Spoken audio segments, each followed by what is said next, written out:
अस्सलाम वालेकुम वरहमतुल्लाहि वबरकातुहू। प्यारे नाजरीन, आप देख रहे हैं हमारा यूट्यूब चैनल सूफ़ी मेहरबान अली ब्रेकिंग न्यूज़।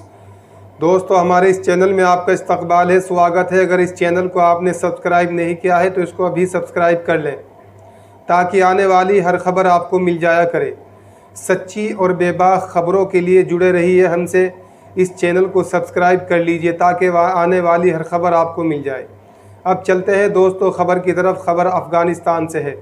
अफ़गानिस्तान के इलाका पंजशीर का फ़तह करने के बाद तालिबान में जश्न का माहौल देखा गया है।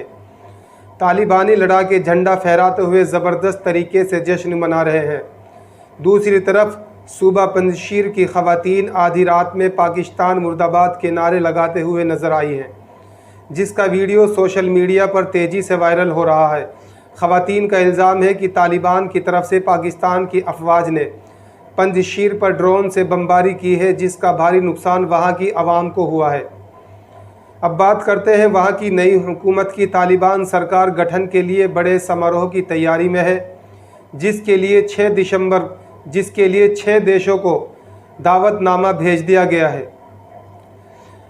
अफ़गानिस्तान मीडिया के मुताबिक काबुल में नई हुकूमत के ऐलान की तकरीब जल्द होगी।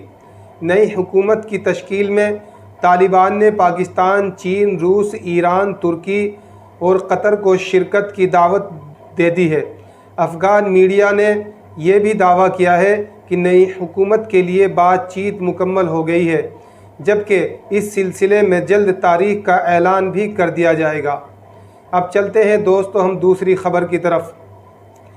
अयोध्या की सरजमीन पर आज 7 सितंबर है। असदुद्दीन ओवैसी ने अपना कदम रख दिया है। असदुद्दीन ओवैसी साहब जहां जाते हैं लोगों का हंगामा खड़ा हो जाता है।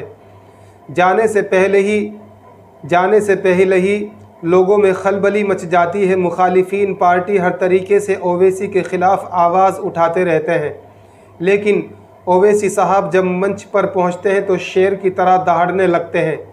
सामने वाले मुखालिफिन की ज़बान बंद कर देते हैं। कुछ लोग उनके मुखालिफ आवाज़ उठाना शुरू कर देते हैं, लेकिन जब वो चले जाते हैं तो अच्छे की बोलती बंद कर देते हैं। उनके मुखालिफिन हर तरीके से परेशान नज़र आते हैं। असदुद्दीन ओवैसी साहब ने अयोध्या की सरजमीन पर बीजेपी को निशाना बनाते हुए और अखिलेश यादव को निशाना बनाते हुए अयोध्या की धरती को एक नया मोड़ दिया है। हालांकि आज़म खान के लिए उनका रुख बहुत नरमी से देखा गया है। बीजेपी पर ओवैसी उत्तर प्रदेश के चुनावों का बिगुल फूंकने उतरे हैं।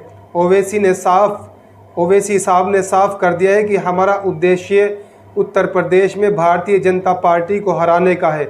हम चुनाव लड़ेंगे भी और जीतेंगे भी। उन्होंने कहा कि ये जीत उत्तर प्रदेश के मुसलमानों की होगी। ओवैसी साहब ने आगे कहा कि मुजफ्फरनगर के दंगों में जिन नेताओं का नाम आया था उनके केस वापस ले लिए गए हैं। उन्होंने आगे कहा कि प्रज्ञा और सेंगर जैसे नेता लोकप्रिय हो जाते हैं, लेकिन मुख्तार और अतीक अहमद का नाम आता है तो वे बाहुबली कहलाते हैं। आगे ओवैसी साहब ने कहा अपनी कॉन्फ्रेंस में अखिलेश यादव पर भी सवाल उठाए। उन्होंने कहा कि अगर अखिलेश यादव अपनी सरकार के वक्त में योगी पर केस चला देते तो योगी कुछ नहीं कर पाते, लेकिन सच्चाई यह है कि कोई नहीं चाहता भारत का मुसलमान आगे बढ़े। उन्होंने कहा कि पार्टियां चाहती हैं कि देश का 19% मुसलमान इनकी गुलामी करता रहे, लेकिन हिस्सेदारी न मांगे। दोस्तों, आपको ये ख़बर कैसी लगी? इसको ज़्यादा से ज़्यादा शेयर करना और लाइक करना।